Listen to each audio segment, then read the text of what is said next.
नमस्कार, स्वागत है आपका हमारे YouTube चैनल कथा कलश में। आज हम सुनेंगे बृहस्पति देव की व्रत कथा। प्राचीन काल में एक ब्राह्मण था। वह बहुत निर्धन था। उसकी कोई संतान नहीं थी। उसकी स्त्री बहुत मलिनता के साथ रहती थी। वह न स्नान करती, न किसी देवता का पूजन करती थी। प्रातःकाल उठती ही सर्वप्रथम भोजन करती, बाद में अन्य कार्य करती थी। इससे ब्राह्मण देवता बहुत दुखी थे। बेचारे बहुत कुछ कहते, किंतु उसका कोई परिणाम न निकला।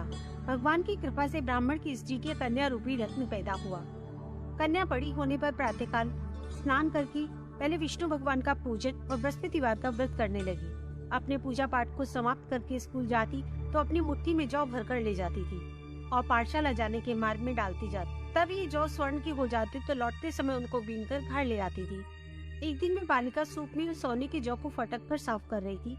उसके पिता ने देख लिया और कहा, हे बेटी, सोने के जौ को फटकने के लिए सोने का सूप होना चाहिए। दूसरे दिन बृहस्पतिवार था।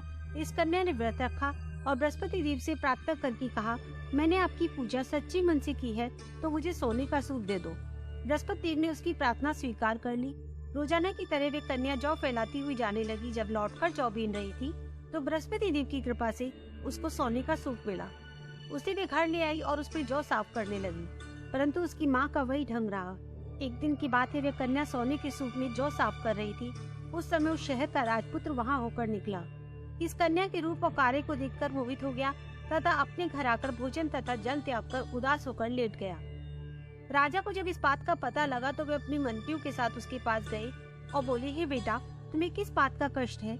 किसी ने अपमान किया है अथवा और कोई कारण है? सो कहो, मैं वही कार्य करूंगा जिससे तुम्हें प्रसन्नता हो। अपने पिता की राजकुमार ने बातें सुनी तो बोला, मुझे आपकी कृपा से किसी बात का दुख नहीं है।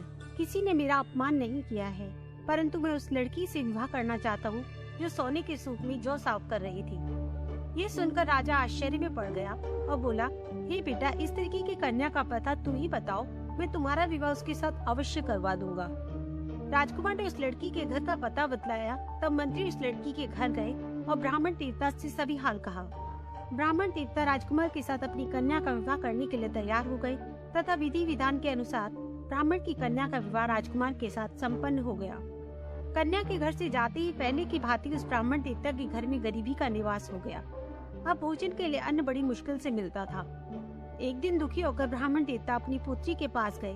बेटी ने पिता को दुखी अवस्था में देखा और माँ का हाल पूछा। तब ब्राह्मण ने सभी हाल कहा। कन्या ने बहुत सा धन देकर अपने पिता को विदा कर दिया।